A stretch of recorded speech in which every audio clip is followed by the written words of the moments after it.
Graças e paz, queridos. Vocês me ouvem? Amém. Bom dia, bom dia. Hoje, capítulo 5, né, de Miqueias, 5, 6, 7, e aí Naum, capítulo 1, 2 e 3, o livro de Naum, que é bem curtinho também, 3 capítulos, Miqueias também são 7 capítulos só. E hoje a gente conclui, então, o livro de Miqueias e o livro de Naum. A gente começou falando ontem sobre o livro de Miqueias, que Miqueias, ele avisa que a Assíria e a Babilônia seriam enviadas para devastar Israel, né? E Miqueias viveu aqui na mesma época que Isaías, e os reinos do norte e sul haviam se corrompido, né? Então a gente volta aqui ao cenário em que os profetas, daqueles profetas que denunciavam os erros de Israel. Pois bem, a denúncia de Miqueias era que os líderes venderam as terras dos pobres, eles violaram a lei da Torá, né? Então imagina, tomavam posse de uma terra porque eram pobres. A lei dizia que não era para se fazer isso, né? Mas eles tomavam posse da terra dos outros e aí iam lá e vendiam. E assim, se hoje já é uma briga, né? Muitos saber dos seus direitos, imagina naquela época. Então assim, muita bagunça foi feita porque havia se desviado dos caminhos do Senhor, esquecido da lei. E aí Deus levanta então os profetas para denunciar toda essa pecaminosidade, todo esse desvio, toda essa injustiça social contra os pobres. E Deus denuncia, então, usa o profeta para denunciar contra líderes e profetas por roubo e cobiça, ok? E aí, obviamente, que Deus sempre dava uma mensagem de esperança, né? Ele diz, olha, eu serei como um pastor para vocês, que guiarei vocês à terra, ao pasto verdejante, eu restaurarei vocês. Pois bem, capítulo 13 e capítulo 4, Miqueias, então, ele fala sobre a injustiça dos líderes de Israel, dizendo, olha, o desastre virá. Jerusalém será destruída, né? E ele fala no capítulo 3, versículo 8, Miqueias diz assim, ó, eu, porém, estou cheio do poder do Espírito do Senhor, cheio de juízo e de força, para declarar a Jacó a sua transgressão e a Israel o seu pecado. Então, aqui ele faz a descrição do seu chamamento, né? Ele disse, eu fui levantado para fazer isso, né? E aí no capítulo 5, no capítulo 4 já há um anúncio do chamamento dos gentios, né? Então a gente sabe que os judeus, por terem feito tudo isso, eles desprezaram o Messias, e aí a porta da graça foi aberta para os gentios. Pois bem, e Deus disse, olha, eu trarei o Império Assírio, depois trarei o Império Babilônico, e depois eu irei restaurá-los, tá? É esse o contexto aqui de Miqueias. E no capítulo 5, Miqueias agora apresenta o reino messiânico. Aqui tem aquela famosa profecia sobre Belém, né? Ele começa falando isso aqui no capítulo 5. Então, é a profecia do reino messiânico. E Deus disse, olha, trarei a Síria, trarei a Babilônia, mas depois restaurarei Israel. E colocarei um rei que vai governar sobre Israel. O que os outros profetas todos anunciavam. Ok? Os profetas maiores, vamos dizer assim, eles anunciavam isso constantemente. Miqueias faz a mesma coisa aqui, falando para... Ele vivia em Moresete, né?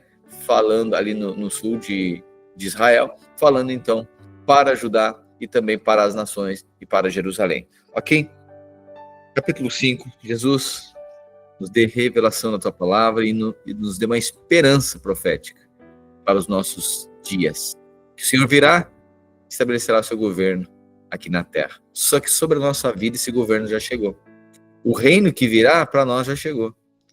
Nós já podemos viver a realidade do teu reino, dos teus princípios, a cultura, o teu espírito em nós, o governo do Senhor na nossa vida. Mas aguardamos o dia que isso será pleno aqui na terra. E toda a terra, a maldade será devastada. E Israel, o seu povo, será restaurado.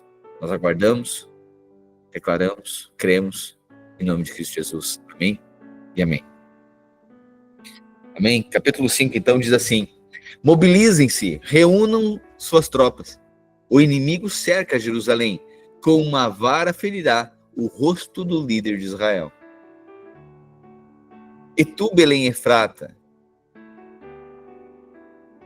é pequena demais para figurar como grupo de milhares de Judá, mas de ti me sairá o guia que há de reinar em Israel.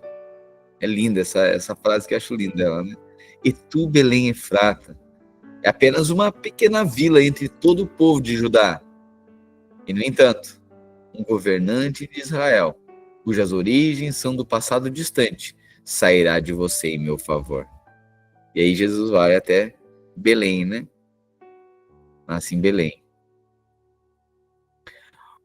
O povo de Israel será entregue a seus inimigos. Olha a profecia. O povo de Israel será entregue a seus inimigos, até que a mulher em trabalho de parto dê à luz.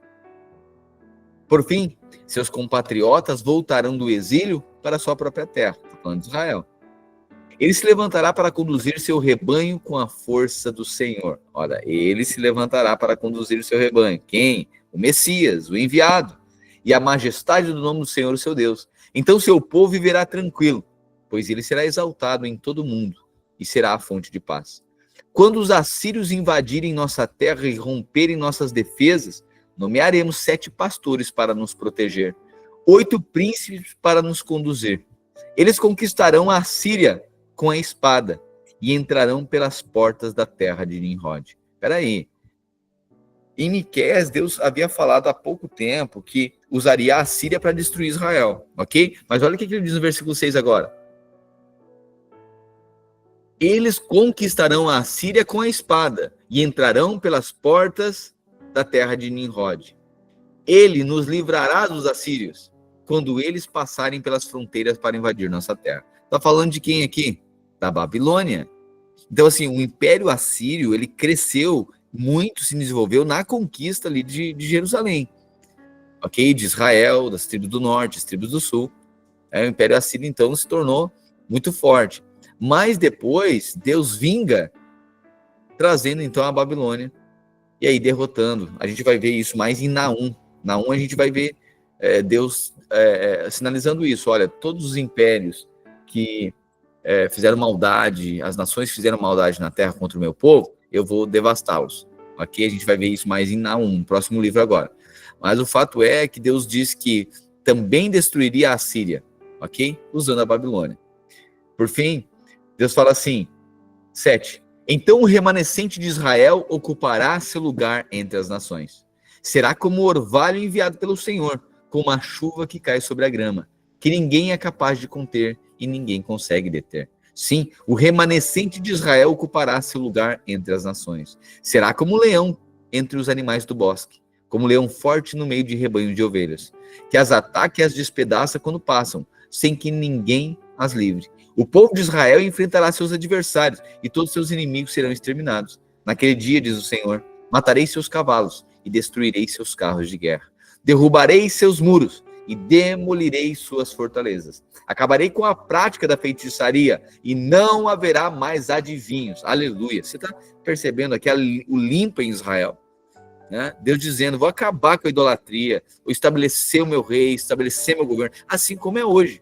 Né? Deus, tanta idolatria, tanta indiferença contra Cristo, o Evangelho, mas haverá o dia que acabará tudo isso. Deus enviará o seu remanescente, estabelecerá o seu governo. Todo olho verá, toda língua confessará que ele é o Cristo, é o Senhor, é o governo, se submeterá ao governo. Ele julgará as nações com cetro de ferro, terá justiça aqui na terra. E é isso que Deus estava falando em Miqueias, capítulo 5, verso 12. Acabarei com a prática da feitiçaria e não haverá mais adivinhos. Destruirei seus ídolos e suas colunas sagradas, para que vocês nunca mais adorem as obras de suas mãos. Acabarei com seus santuários e postes de Acerá e destruirei suas cidades. Com terrível ira derramarei minha vingança sobre todas as nações que não me obedeceram. Capítulo 6 e 7, Deus denuncia as práticas econômicas injustas de Israel. Deus confronta o mal e abençoa as nações, ok? Deus disse, olha, eu vou confrontar o mal, toda essa maldade, e vou abençoar as nações, ok? Diz assim, capítulo 6, de Miqueias 6, versículo 1. Ouçam o que o Senhor diz, levantem-se e apresentem sua causa, que os montes e as colinas sejam testemunhas de suas queixas. E agora, ó montes e firmes alicerces da terra, ouçam a queixa do Senhor. Ele julgará seu povo, fará acusações contra Israel. Ó meu povo, o que fiz para se cansarem de mim? Respondam-me. Eu os tirei do Egito e os resgatei da escravidão. Enviei Moisés, Arão e Miriam para guiá-los. Ó meu povo, não se lembra de como Balaque, rei de Moabe, planejou que você fosse amaldiçoado e como, em vez disso, Balaão, filho de Beor, o abençoou? Não recorda sua viagem do Vale das Acácias a Gilgal? Quando eu, o Senhor, me revelei em minha fidelidade? Que podemos apresentar ao Senhor? Devemos trazer holocaustos ao Deus Altíssimo? Devemos nos prostrar diante dele com ofertas de bezerros de um ano? Devemos oferecer ao Senhor milhares de carneiros e 10.000 rios de azeite? Devemos sacrificar nossos filhos mais velhos para pagar os nossos pecados? Ó povo, o Senhor já lhe declarou o que é bom e o que ele requer de você, que pratique a justiça, ame a misericórdia e ande humildemente com o seu Deus. Olha o verso 8 aqui dizendo.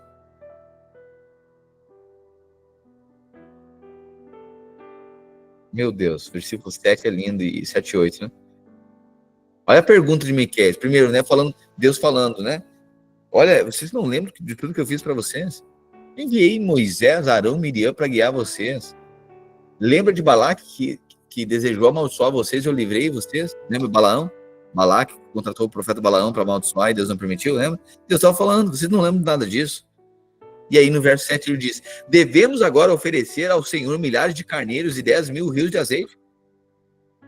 Devemos sacrificar nossos filhos mais velhos para pagar os nossos pecados? Vamos aplicar para hoje? Devemos estar pagando promessa para que Deus nos abençoe. A gente está pagando promessa. A gente está fazendo ofertas, para que Deus se agrade de nós. Ó povo, o Senhor já declarou o que é bom e o que ele requer de você. Que pratique a justiça, ame a misericórdia e ande humildemente com seu Deus. Aleluia. Se forem sábios, temam ao Senhor. Sua voz clama a todos em Jerusalém. Ouçam os exércitos de destruição. O Senhor os envia. Que direi sobre as casas dos perversos, cheias de tesouros obtidos pelo engano? E quanto à prática repulsiva de calcular cereais com medidas falsas? Tudo isso estava acontecendo em Israel, viu? A corrupção. Como posso aceitar seus comerciantes que usam balanças e pesos desonestos? Os ricos entre vocês enriquecem por meio de extorsão e violência. Seus habitantes estão acostumados a mentir. Sua língua não consegue mais dizer a verdade. Por isso eu a farei sofrer. Em ruínas a deixarei por causa dos seus pecados. Você comerá, mas nunca se saciará. Continuará a sentir as dores de fome. E embora tente economizar alguma coisa, no fim nada lhe sobrará. O pouco que você ajuntar, darei àqueles que a conquistarem. Você semeará plantações, mas não as colherá. Meu Deus. Espremerá azeitonas, mas não terá óleo suficiente para se ungir. Pisará uvas, mas não obterá suco para fazer vinho. Você obedece apenas às leis do rei Onri e segue apenas as práticas do rei Acabe. Por isso farei de você um exemplo e a levarei à ruína. Será tratada com desprezo e insultada por todos que a virem.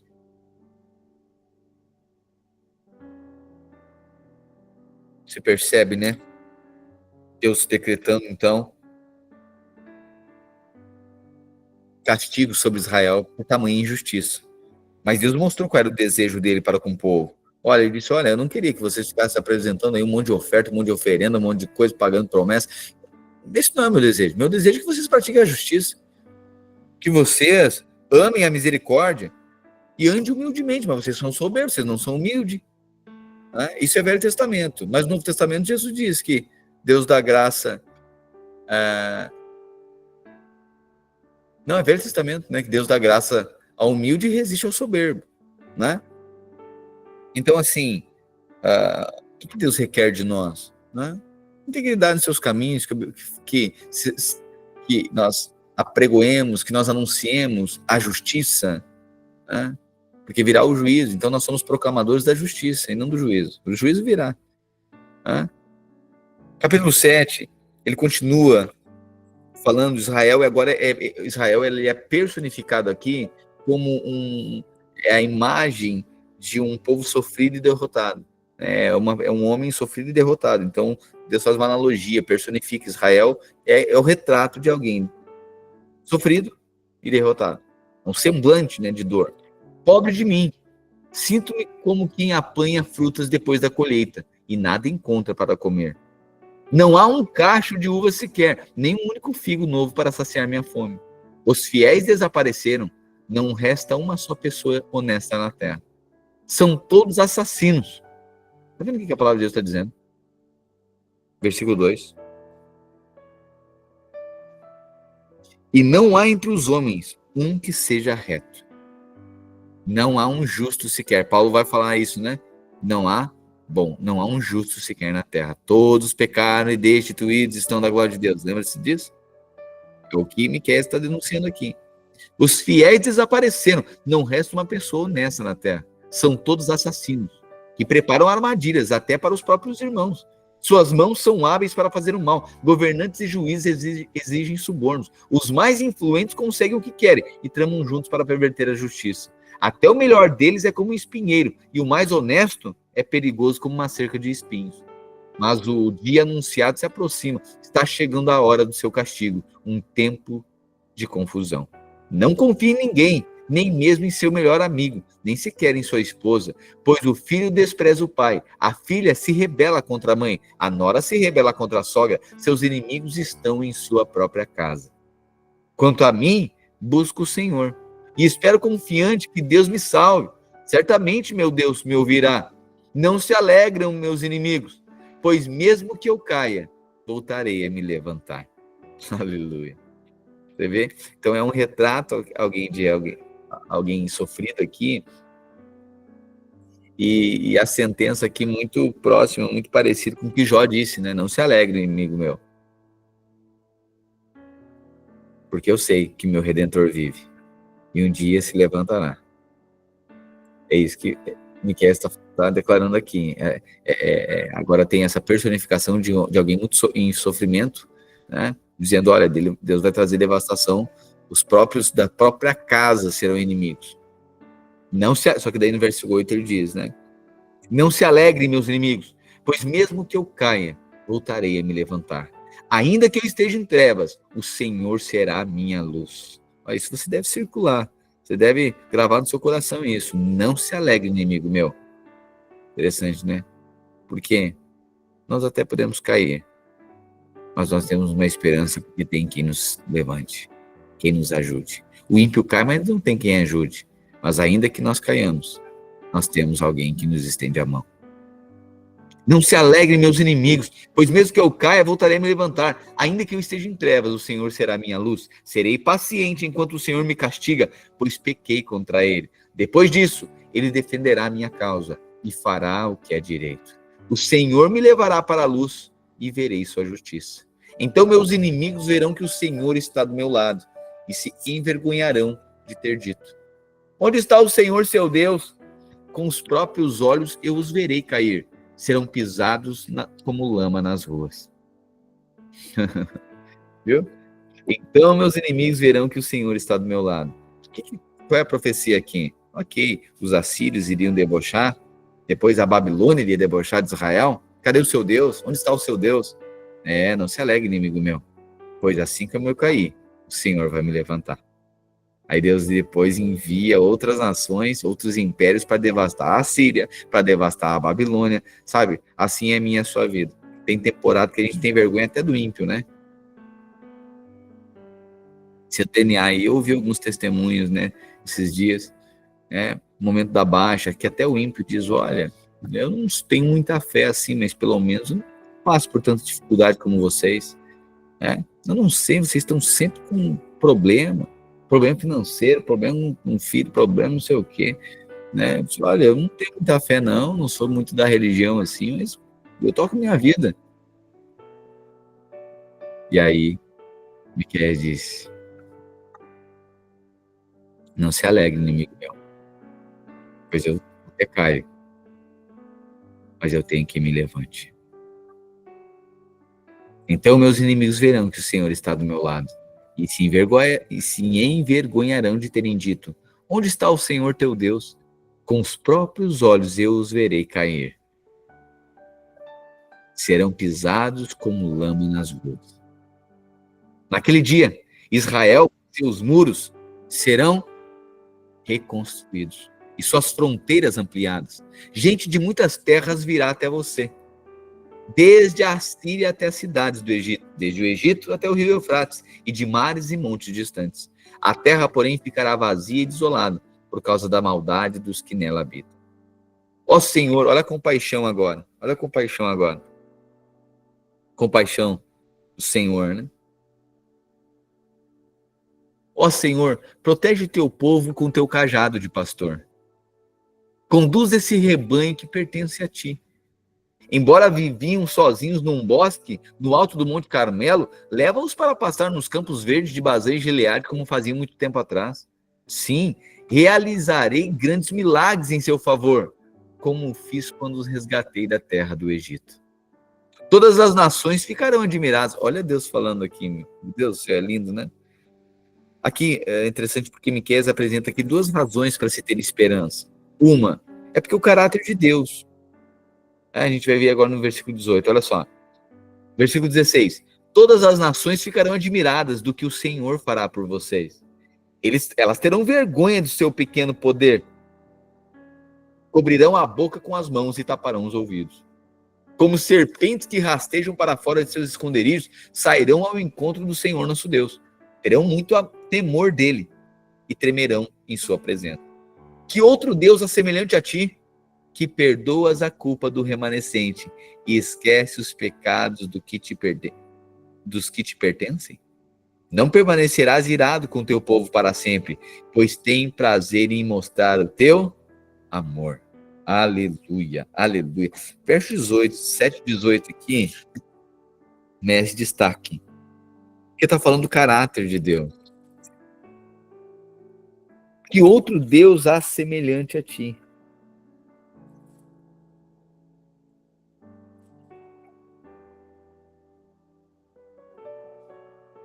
Que perdoas a iniquidade e te esquece da transgressão do restante da tua herança? O Senhor não retém a sua ira para sempre, porque tem prazer na misericórdia, porque é rico em misericórdia. Tornará a ter compaixão de nós, pisará as nossas maldades sobre os teus pés e lançará os nossos pecados nas profundezas do mar. Tu nos mostrarás a tua fidelidade e do teu amor, como prometeste há muito tempo, a Abraão e a Jacó, os nossos antepassados. Sabe o que está dizendo? Deus tem prazer na aliança.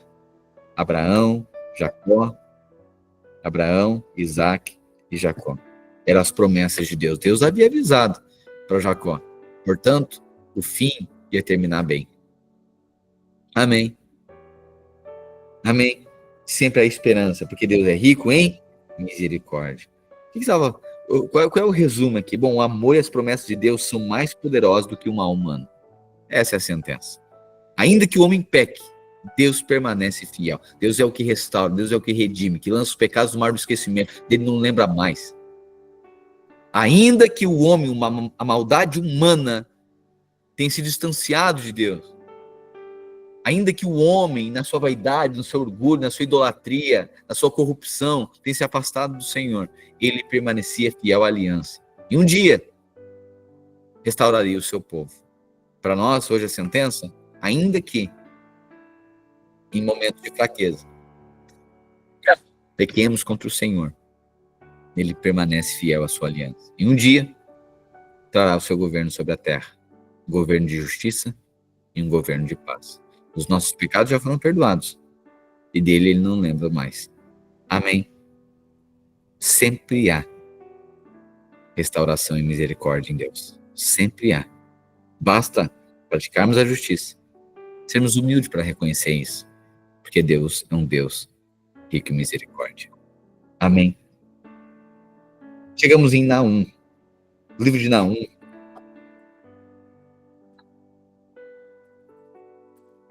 O pessoal diz que é o livro dos cabeleireiros, né? O pessoal da barbearia, né? Como é que é o corte? Ele diz Naum. O pessoal é criativo. O pessoal diz, como é que vai querer? Eu vou querer eu vou querer o corte do profeta. Qual? Naum. Ok, vamos lá.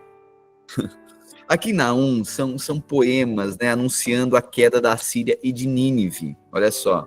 Até então Deus estava dizendo que viria sobre Israel usando as nações da Síria e depois da Babilônia, né? Só que Naum agora, Deus mostra, Deus revela que ele vai julgar também a maldade dessas nações, né? Que Deus não se alegrava com, mesmo que Deus usasse essas nações para fazer justiça, julgamento em Israel, Deus não se alegrava com o que as nações faziam, porque era maldade também, ainda mais contra o seu povo. Deus permitiu, mas depois ele ia julgar essas nações. E Naum é essa sentença. Primeiro sobre Nínive e depois sobre a Síria. Nínive era a capital da Síria, né? E Deus então devastaria Nínive e depois devastaria todo o império da Síria. Então, essa sentença aqui, esses poemas anunciando a queda tanto de Nínive quanto do império da Síria, aqui em Naum. E Naum é muito semelhante aqui, né? A Miqueias, a Abacuque também, porque Deus aparece aqui para julgar a maldade. Deus aparece para julgar, então, as nações inimigas de Israel. Ok? É importante a gente saber que a Síria ela se tornou um dos grandes impérios do mundo. Ok? Ela teve ascensão, a gente pode ler lá em 2 Reis, capítulo 17, a ascensão da Síria, que é justamente na conquista de Israel. Ok? Mas depois ela teve a sua queda em 612 a.C. A Síria foi tomada, então, pelo Império Babilônico. Ok? E Deus, então, anuncia que um destino para todas as nações. Né? Deus anuncia que devastaria, então, a Síria e traria libertação para Israel. Ok? Sobretudo, aqui em Naum, é Deus falando que julgará a maldade das nações. Ok? Naum, Deus julgará a maldade, os impérios que devastaram Israel. Ok? Naum, ele representa, né, a queda de Nínive como um exemplo de como Deus não permitirá impérios violentos, como permitiu em Daniel, né? Daniel, a profecia lembra da estátua? Virá um império forte, depois virá outro império mais forte, devastará esse, quebrará, ou seja, tudo juízo. Mas aí, agora, diferente da profecia de Daniel, Naum está dizendo o seguinte, olha, mas Deus também vai julgar todas essas nações, todos esses impérios, e vai trazer o seu governo para a terra, ok? Naum, versículo 1, Naum, que vivia em Eucós, recebeu numa visão essa mensagem acerca de Nínive. O Senhor é Deus zeloso, cheio de vingança e ira. Vinga-se de todos os que a ele se opõem e reserva sua fúria para seus inimigos. O Senhor é lento para se irar, mas tem grande poder e nunca deixa de castigar o culpado. Demonstra seu poder no vendaval e na tempestade. As nuvens são poeira debaixo dos seus pés. A sua ordem, os oceanos secam e os rios desaparecem. Os pastos verdejantes de Bazã e do Carmelo se esvaem, e os bosques do Líbano murcham. Em sua presença os montes tremem e as colinas se derretem. A terra estremece e seus habitantes são destruídos. Quem pode resistir à sua indignação? Quem pode sobreviver à sua ira ardente? Sua fúria queima como fogo e os montes desabam em sua presença. O Senhor é bom, é forte e refúgio quando vem a aflição.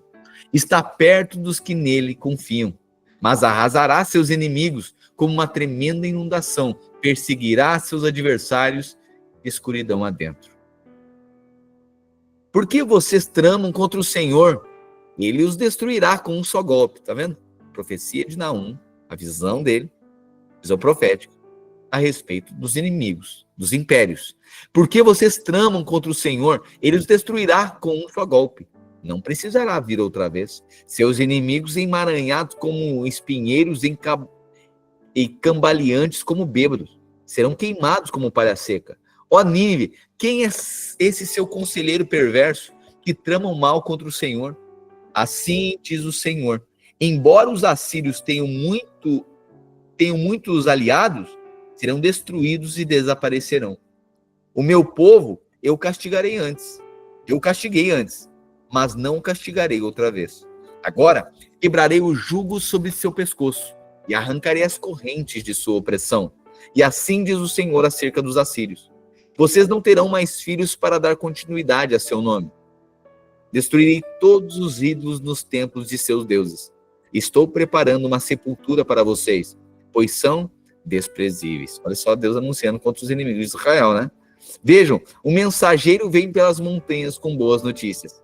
Ele traz uma mensagem de paz. Celebrem suas festas, ó habitantes de Judá, e cumpram seus votos, pois seus inimigos perversos nunca mais invadirão sua terra. Serão completamente destruídos. Assim como para mim e para a sua vida.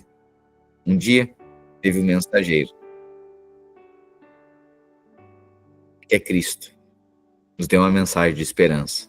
Ele pagou a dívida no nosso lugar. Portanto, a morte não reinará mais sobre nós, porque nós não estamos mais debaixo da lei, mas agora estamos cativos pela graça de Deus.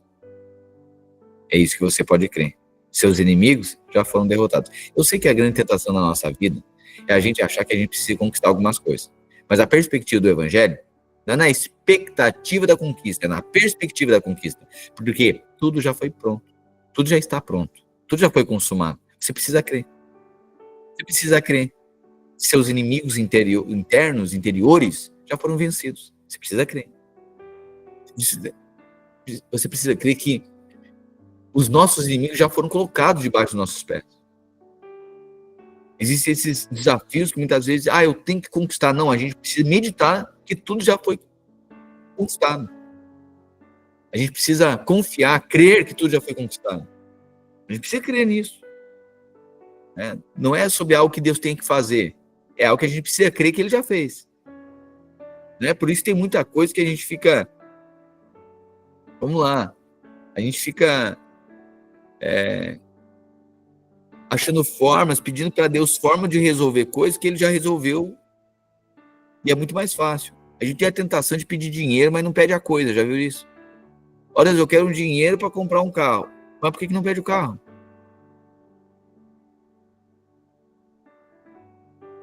Porque parece que tudo tem que passar pelo mamão, né?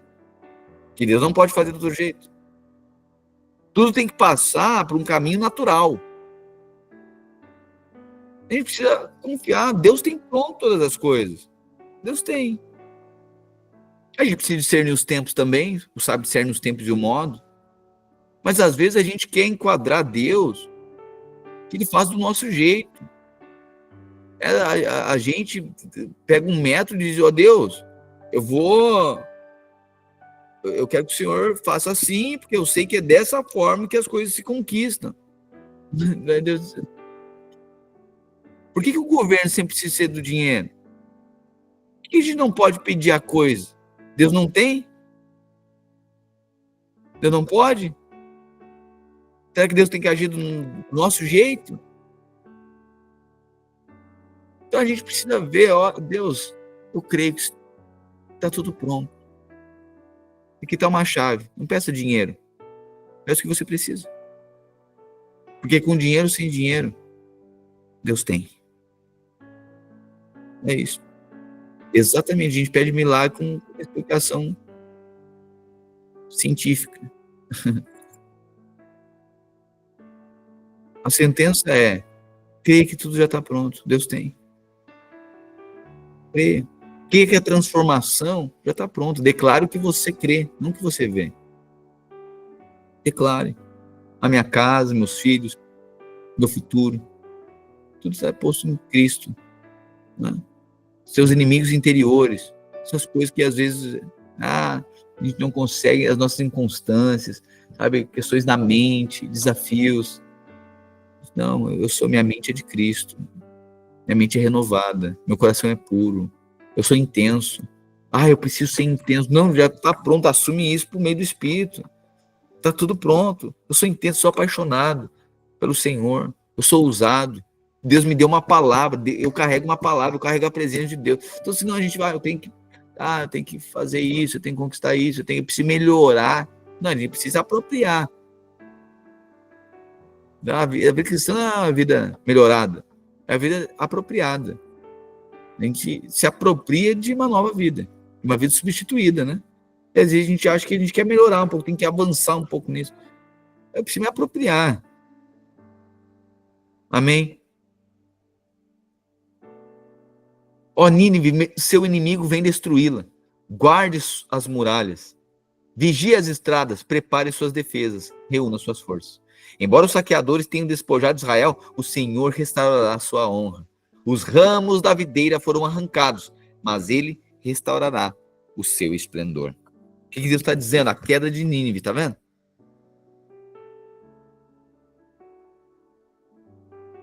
Ó Nínive, seu inimigo vem destruí-la. Prepare suas muralhas, guarde, vigie as estradas, prepare suas defesas, reúna suas forças. Embora os saqueadores tenham despojado Israel,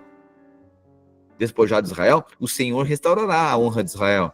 Os ramos da videira foram arrancados, mas ele restaurará o seu esplendor. Os escudos de seus guerreiros são vermelhos. Vejam os uniformes escarlates dos soldados valentes. Observem seus reluzentes carros de guerra se alinharem, enquanto as lanças se agitam acima deles. Os implacáveis carros de guerra percorrem as ruas e atravessam velozes as praças. Brilham como tochas de fogo e se movem com a rapidez de relâmpagos. Os oficiais são convocados e de tanta pressa saem tropeçando, correndo para os muros a fim de organizar as defesas. As comportas do rio foram abertas, o palácio está prestes a desabar, o exílio de Nínive foi decretado e todas as servas lamentam sua derrota. Gemem como pombas e batem no peito em sinal de tristeza. Nínive é como um açude rompido que deixa vazar seu povo. Parem, parem, alguém grita. Mas ninguém olha para trás. Saqueiam a prata, levam o ouro. Os tesouros de Nínive não têm fim. Sua riqueza é incalculável. A cidade é saqueada e fica vazia e arruinada. Corações se derretem e joelhos vacilam. O povo fica angustiado, de rosto pálido, tremendo de medo. Onde está agora a grande Nínive? Toca cheia de leões? Ali o povo, como leões e seus filhotes, andava livremente e sem temor. O leão despedaçava a carne para seus filhotes e estrangulava a presa para a leoa. Enchia sua toca de presas e suas cavernas de despojos. Sou seu inimigo, diz o Senhor dos Exércitos. Em breve seus carros serão queimados e seus jovens morrerão na batalha. Você nunca mais saqueará nações conquistadas. Jamais se ouvirá novamente a voz de seus mensageiros. Uau! É a vingança de Deus contra Nínive. Deus dizendo, então, Nínive, primeiro ele sentencia contra a capital, Nínive. E depois, a Assíria. Ok? E aí depois, Babilônia. Depois veio a Pérsia. Depois veio a Grécia. E depois veio o Império Romano. Ok? Irmãos, você viu que a gente está estudando a história aqui? Tá vendo? A Bíblia, a palavra de Deus é rica demais, né? A gente está aqui mergulhando na história da humanidade, né? Vendo aqui, você estuda o livro de história, você vai ver os grandes impérios, tudo isso que aconteceu, ok? Não, então, está retratando a queda de Nínive como exemplo de como Deus não permitirá impérios violentos, né? Como permitiu lá em Daniel. E Deus anuncia o quê? Olha, o exército, carros avançando, caos nos muros e um saque, então. Essa era a queda de Nínive, e agora Deus anuncia a queda da Assíria. Ok? Capítulo 13 é a sentença de Naum contra o sucesso injusto da Assíria. A Síria Esses reinos, eles cresceram subjugando outros reinos, ok? Roubando, se apropriando daquilo que não era seu. E, portanto, Deus fala, olha, você se tornou muito rico de forma injusta, se apropriando. Não foi negócio que você fez, foi guerras que você estabeleceu e se apropriou de forma indevida. Se enriqueceu à custa de maldade, corrupção, né? De roubo, de saque. Portanto, assim como fiz em Nínive, na tua capital, eu vou fazer com você, o império da Assíria. Ok? Então, o livro aqui de Nínive mostra que o Senhor é bom e cuida daqueles que se refugiam nele, né? Naum, ele está abordando a tragédia da opressão violenta e do sofrimento humano na história, ok? Mas mostra que a bondade e a justiça de Deus obrigam a Deus orquestrar a queda de nações opressoras. Ok? Então Deus agora aqui na está apresentando que Deus está de luto, por quê? Pela morte de muitos inocentes. Ok? É esse o contexto aqui do livro de Naum. Ok? Pois bem, capítulo 3, a ruína completa agora da Síria. Que a aflição espera Nínive, cidade de homicídio e mentiras. É cheia de riquezas tomadas à força. Olha aí. Tudo. E nunca lhe faltaram vítimas. Ouçam o estalo de chicotes, o estrondo de rodas. Os cavalos vêm galopando e os carros de guerra sacodem sem parar. Vejam as espadas faiscantes e as lanças reluzentes quando passa a cavalaria. Há incontáveis mortos, montes de cadáveres. Os corpos são tantos que os vivos nele tropeçam. Tudo isso porque Nínive, prostituta bela, dona de encantamentos mortais, seduziu as nações com sua beleza, ensinou a elas sua magia e enfeitiçou gente de toda parte. Sou seu inimigo, diz o Senhor dos Exércitos. Agora levantarei suas vestes e mostrarei às nações sua nudez e vergonha. Cobrirei você de sujeira e mostrarei ao mundo como é desprezível. Todos que a virem se afastarão e dirão: Nínive está arruinada. Onde estão os que choram por ela? Alguém lamentará a sua destruição? Acaso você é melhor que a cidade de Tebas, situada junto ao rio Nilo e cercada de água? Por todos os lados era protegida pelo rio, e as águas eram seus muros. A Etiópia e a terra do Egito lhe davam apoio ilimitado. A nação de Put e a Líbia estavam entre seus aliados. E, no entanto, Tebas foi conquistada e seus habitantes levados como escravos. Seus bebês foram lançados com violência contra as pedras nas ruas. Soldados tiraram sortes para decidir quem levaria oficiais egípcios como servos. Todos os seus líderes foram acorrentados. E você, Nínive, também tropeçará como um bêbado e se esconderá de medo do inimigo que ataca. Todas as suas fortalezas cairão, serão devoradas como figos maduros que caem na boca de quem sacode a árvore. Seus soldados ficarão fracos, indefesos como mulheres. Os portões de sua terra serão escancarados para o seu inimigo. E o fogo consumirá as trancas. Prepare-se para o cerco, Nínive. Estoque água, reforce suas defesas. Entre nos buracos para pisar o barro. Coloque-o nas formas e faça tijolos para reparar os muros. Mesmo assim, o fogo a devorará. A espada a exterminará. O inimigo a consumirá como gafanhotos que devoram tudo pela frente. Mesmo que você se multiplique como gafanhotos, não haverá como escapar. Seus comerciantes se tornaram mais numerosos que as estrelas do céu. Mas, como nuvem de gafanhotos, devastam a terra e voam para longe. Seus guardas e oficiais também são como gafanhotos que se juntam sobre os muros nos dias frios. Mas como gafanhotos que voam embora, quando o sol aparece, todos vão para longe e desaparecem. Seus líderes dormem, ó rei assírio. Seus nobres estão mortos, estendidos no pó. Seu povo está espalhado pelos montes, e não há quem os reúna. Não há cura para sua ferida, ela é mortal. Todos que ouvirem sobre sua destruição baterão palmas de alegria. Onde se poderá encontrar alguém que não sofreu com sua constante crueldade? Ok? Finalizamos aqui, né? Com a queda, Deus declarando que iria julgar a maldade humana. Então, o que fica claro aqui em Naum é que toda essa opressão violenta, sofrimento humano na história, obrigavam Deus a orquestrar aqui a queda dessas nações opressoras. Eu sei que muitas vezes, né, a gente já se perguntou, Deus, toda essa maldade na Terra vai ficar assim? Você não consegue, você consegue perceber que o ímpio parece que vai tudo bem, muito tudo bem, obrigado?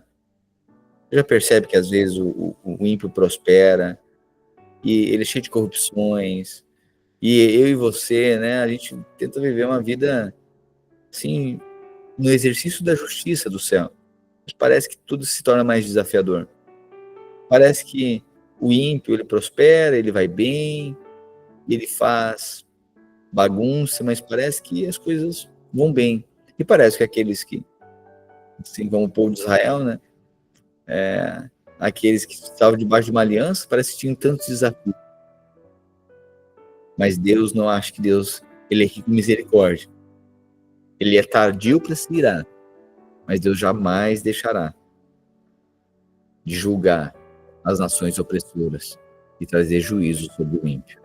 Porque Deus é um Deus de justiça. E é verdade que nós estamos no tempo da graça de Deus. Nós somos proclamadores da justiça dos céus, né? Do amor, do perdão. Mas não se engane. Deus não aprova a maldade. Deus não aprova o pecado. Tem muita coisa que, se fosse hoje, o que as pessoas fazem hoje, que se fizessem antes de Cristo, iria morrer fulminado. Que Deus é um Deus de justiça. Odeia a soberba humana, a vaidade humana, a maldade humana. Ok? Mas Deus, ele é rico em misericórdia, ele é tardio para se irar. Mas não ache, Deus não trará juízo sobre toda a maldade daqueles que atentam contra o seu povo. E agora, antes era somente os judeus, mas agora contra os cristãos também. Os gentios que foram alcançados pela graça de Deus.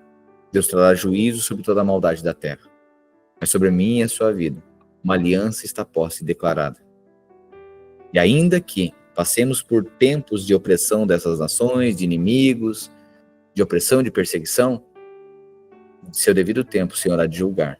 E para nós, trará a restauração e estabelecerá o seu governo aqui na terra. Amém? Essa é uma promessa de esperança para todos nós. Amém? Finalizamos aqui o livro de Naum. Ok?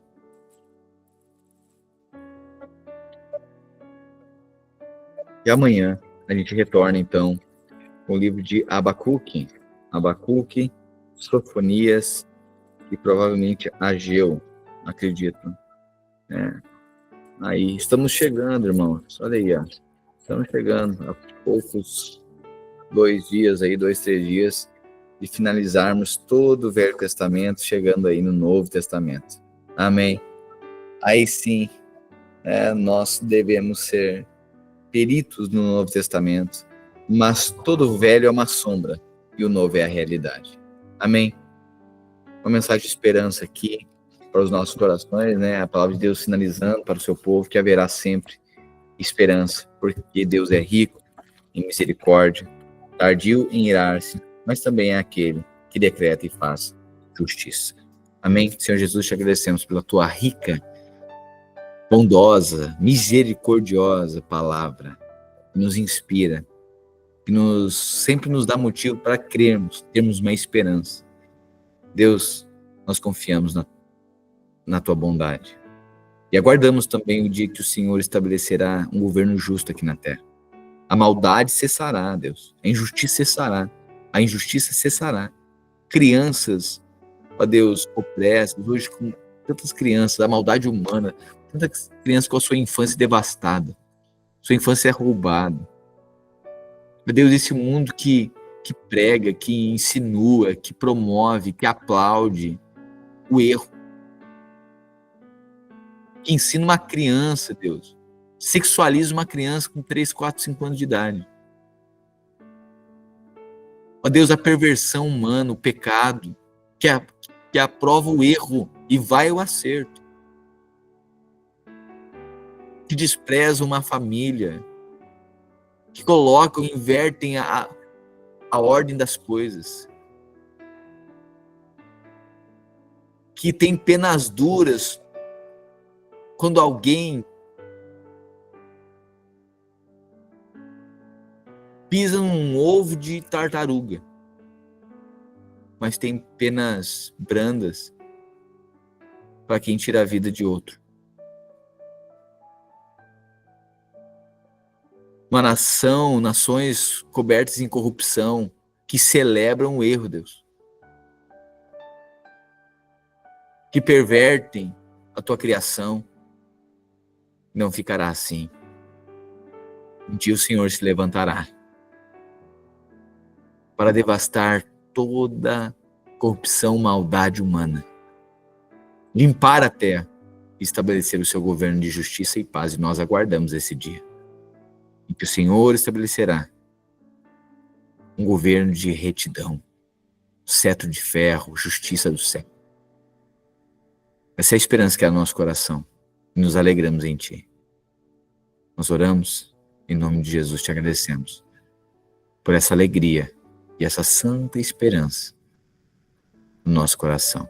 E que o nosso inimigo não se alegre, porque podemos até cair, mas nós sabemos que tem quem nos levante. Nós oramos em nome de Jesus. Amém e amém. Amém.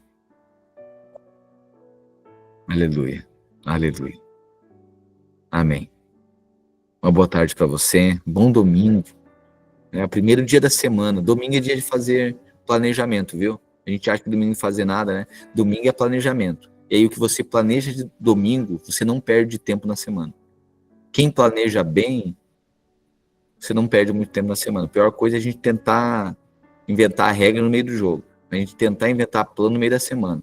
Faça hoje. Já desenhe como é que vai ser a semana. Ok? Então, tempo vai gastar. Ou perturbado para descobrir o que vai tentar fazer e tomando decisão no meio da semana e aquela loucura, mais ou menos já planejar a semana. Mas sempre lembre, nosso coração faz planos, mas a última resposta vem do Senhor. Ele é o alfa e o ômega. Ele é o início e é o fim. Faça planos, mas sabe que a resposta vem do Senhor. Amém? Então planeje a sua semana. O que você vai fazer amanhã? O que vai fazer terça-feira? Quarta-feira? Quinta-feira? Sexta-feira? Programe a semana. Ok? É bem verdade que tem perfis e pessoas, dependendo do trabalho, dependendo da vocação, é mais dinâmico. É um pouquinho mais dinâmico, né? Mas você pode alinhar. Ok, depois se precisar fazer alguns ajustes, faça. Agora não deixe de programar. Né? Mas também não fique rígido na programação, né? Tem gente que é rígido na programação. Só porque não teve filho. Ok, Porque como é que é com criança? Programa a hora que vai ter dor de barriga, né? Programa a hora que vai cair, vai sujar as calças quando você está saindo de casa. Tudo programado. Não tem, né? Então, assim, é aquilo que a gente conversou quarta-feira, né? Coração de mãe. Né? Mãe sabe fazer plano, mas sabe se reorganizar também. Né? Vai levar o filho para o shopping, o filho já chega, tal, engata a calça na cerca e já rasga as calças. E aí, não vai mais para o shopping? Não. Vai lá, troca a roupa e o projeto continua. Foi assim com Deus. Deus colocou Adão no Éden. Estava levando para o shopping. Bagunçou. O que Deus fez? Eu vou limpar vocês. Na cruz do Calvário, Ele nos redimiu. E agora? Está nos levando de volta para o lugar de seu desejo. Amém? É assim que Deus fez com o homem. Então Deus faz planos e Deus também tem a capacidade de mover as coisas, de se readaptar, reorganizar. Mas não deixe de cumprir o plano. Lembrando que a gente faz projetos, mas Deus tem um plano. Amém? Sempre lembre disso. A gente faz projeto, mas Deus tem um plano. E o plano de Deus tem início, tem meio e tem fim. Quando é plano, tem início, meio e fim. Sabia que projeto? Ouvi ontem isso. Estava conversando e ontem meu irmão me disse, estava conversando com o Léo. O Léo disse, pastor, eu estava estudando e é dito na arquitetura que é um dos ensinos da arquitetura que projeto nunca acaba, porque sempre você pode agregar alguma coisa. Projeto, tem um projeto, depois ok. Às vezes a gente, né, quem já foi pobre já sabe que os nossos projetos é cheio de puxadinho, né? Já viu? Nunca é o negócio inteiro. É cheio de puxadinho. Uma puxadinho, uma pecinha, e o negócio vai caindo. Tem peça que você tem que entrar assim, agachado, porque é puxadinho, mais pouquinho, né? Então, assim, porque o projeto é uma coisa que nunca acaba. Você sempre vai agregando coisa. Mas plano tem início, meio e fim. A gente faz projeto. Mas Deus tem um plano. E ele já viu o fim. Isso é um plano de nos fazer prosperar e não nos causar dano. São bons pensamentos a nosso respeito. Portanto, eu vou ministrar. Logo eu vou ministrar sobre isso. Tá? A gente vai discernir o tempo, né? Mas eu quero ministrar sobre os planos de Deus.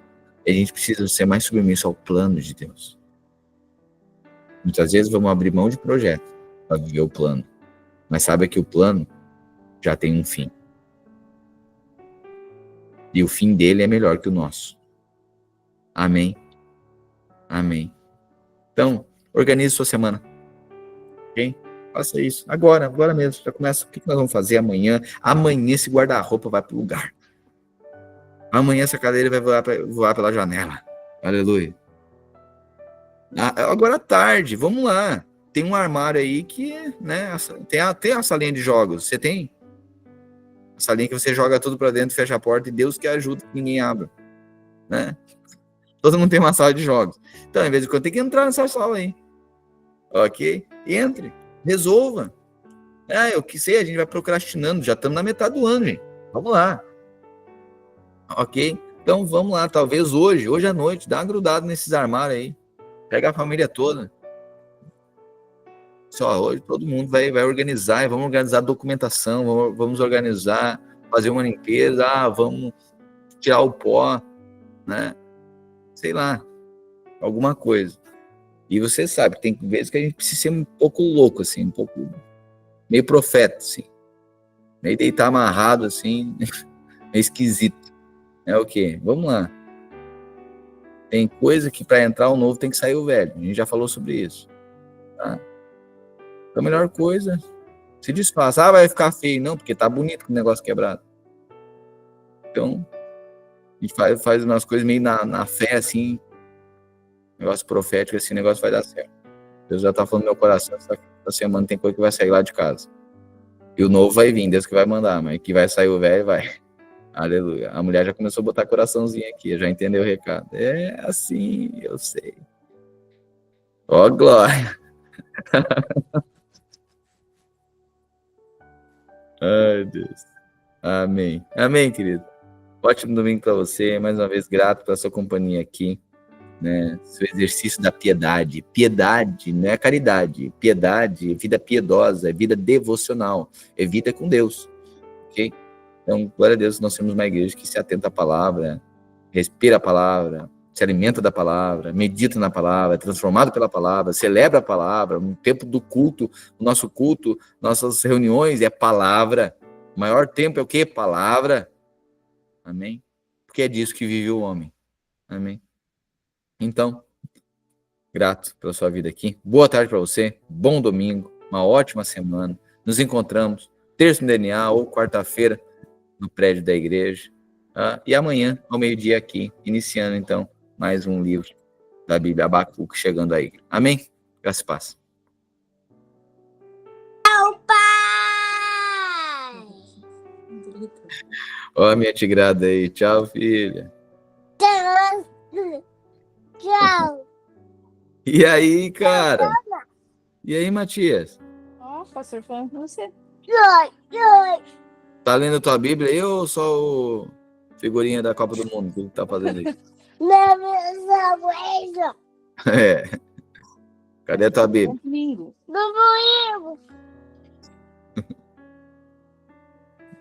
Querido.